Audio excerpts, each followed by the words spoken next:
पश्चिमी एशिया में बीते लंबे समय से एक ऐसा तनाव फैला हुआ है जिसने आर्थिक रूप से लगभग पूरी दुनिया को अपनी चपेट में लिया हुआ है। खाड़ी देशों में तेल ठिकानों पर हमले, इसके बाद होर्मुज में जहाजों की आवाजाही ठप होना और फिर अमेरिका की इलाके में नाकेबंदी। इन सभी घटनाओं से मध्य पूर्व में न सिर्फ अशांति फैली बल्कि कई देशों के इंजन के लिए जरूरी तेल की उपलब्धता पर भी सवालिया निशान खड़े कर दिए। अब इस घटनाक्रम के बीच ईरान के विदेश मंत्री सैयद अब्बास अरागची इसी हफ्ते भारत पहुंचने वाले हैं। नई दिल्ली में वे ब्रिक्स की विदेश मंत्रियों की बैठक में शामिल होंगे और सूत्रों के मुताबिक प्रधानमंत्री नरेंद्र मोदी से भी मुलाकात कर सकते हैं। हाल ही में पीएम मोदी ने देश की जनता से अपील की थी कि वे जितना हो सके उतना पेट्रोल डीजल का कम इस्तेमाल करें। यानी भारत अपनी ऊर्जा जरूरतों के लिए संघर्ष करता हुआ दिख रहा है। ऐसे में सवाल ये है कि अब्बास अरागची का नई दिल्ली दौरा कितना और क्यों महत्वपूर्ण है। भारत इस वर्ष ब्रिक्स की अध्यक्षता कर रहा है। अब्बास अरागची के दौरे का प्राथमिक उद्देश्य 14 और 15 मई को नई दिल्ली में आयोजित होने वाली ब्रिक्स की विदेश मंत्रियों की बैठक में भाग लेना है। 2024 में ब्रिक्स का पूर्ण सदस्य बनने के बाद से ईरान के लिए ये एक बड़ा अवसर है कि वो ब्रिक्स के मंच से अपनी बात रखे। अरागची इस दौरान रूस, ब्राजील और दक्षिण अफ्रीका जैसे देशों के समकक्षों से भी मुलाकात करेंगे, जिससे ग्लोबल साउथ की आवाज को मजबूती मिलने की उम्मीद है। अरागची का दौरा जिस समय हो रहा है वो समय भी बेहद खास है। पश्चिमी एशिया बड़े संघर्ष की चपेट में है और पूरे इलाके में अस्थिरता है। ऐसे में भारत के पास बड़ा मौका ये होगा कि वो ईरान और अमेरिका इजराइल में चल रहे युद्ध को खत्म करवाने के लिए आगे आए और एक मजबूत मध्यस्थ के तौर पर खुद को पेश करे। हालांकि पाकिस्तान इस जंग में मध्यस्थता कर रहा है, लेकिन एक्सपर्ट्स कहते हैं कि पाकिस्तान बातचीत के लिए एक टेबल पर लाने का जरिया हो सकता है, लेकिन वो एक मजबूत मध्यस्थ कभी नहीं बन सकता। इसका कारण है कि मध्यस्थ वो होता है जिसका किसी भी क्षेत्र में वैश्विक स्तर पर कुछ प्रभाव या फिर दबदबा हो, लेकिन पाकिस्तान दुनिया के लिए वैश्विक स्तर पर इतना महत्व नहीं रखता।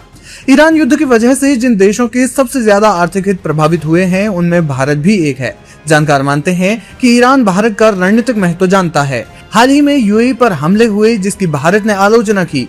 विदेश मामलों के जानकार डॉक्टर ब्रह्मदीप अल्लूने कहते हैं कि होर्मुज में जो स्थिति इस वक्त चल रही है उसे ध्यान में रखते हुए भारत होर्मुज के विकल्प के तौर पर यूएई पर ध्यान केंद्रित कर रहा है। इससे ईरान को संदेश गया है कि भारत ईरान पर पूरी तरह से निर्भर नहीं है। ऐसे में ये चिंता ईरान के लिए रणनीतिक भी है और आर्थिक भी। इसलिए अब्बास अरागची की ये यात्रा न सिर्फ भारत को विश्वास में लेने वाली साबित हो सकती है बल्कि मौजूदा परिस्थितियों में एक तत्काल समाधान निकालने का उद्देश्य भी इससे पूरा हो सकता है। डॉक्टर अल्लू ने बताते हैं कि इसके पीछे एक और कारण है कि ईरान पाकिस्तान पर युद्ध समाप्ति पर निष्कर्ष निकालने का दबाव बनाना चाहता है। कई बार ऐसा होता है कि एक देश मध्यस्थ देश पर दबाव बनाने के लिए उसके सबसे बड़े प्रतिद्वंदी देश का सहारा लेते हैं। डॉक्टर अल्लू ने कहते हैं कि अरागची की इस यात्रा के दौरान अगर भारत इजराइल को तैयार कर ले तो ईरान को बड़ा फायदा हो सकता है।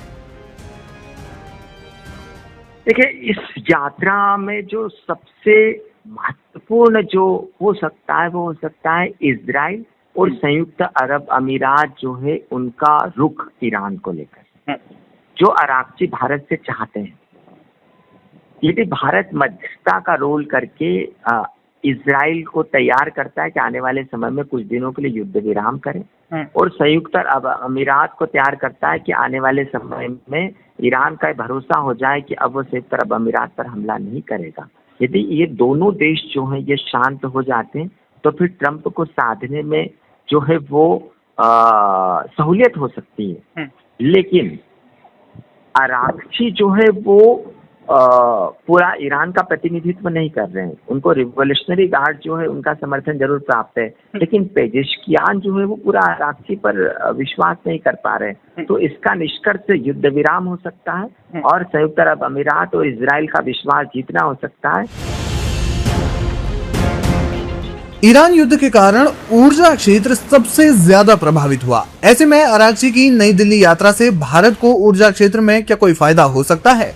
फॉरेन एक्सपर्ट डॉक्टर अल्लू ने कहते हैं कि ईरान इस बात को बखूबी जानता है कि भारत हिंद महासागर की बहुत बड़ी ताकत है।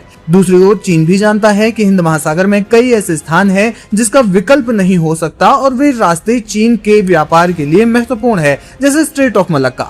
इसे ध्यान में रखते हुए ईरान होर्मुज में भारत के तेल को गुजरने में कुछ ढील दे सकता है, लेकिन इसमें भी ट्विस्ट ये है कि अमेरिका की नाकेबंदी से होकर होर्मुज पार करना आसान नहीं होगा।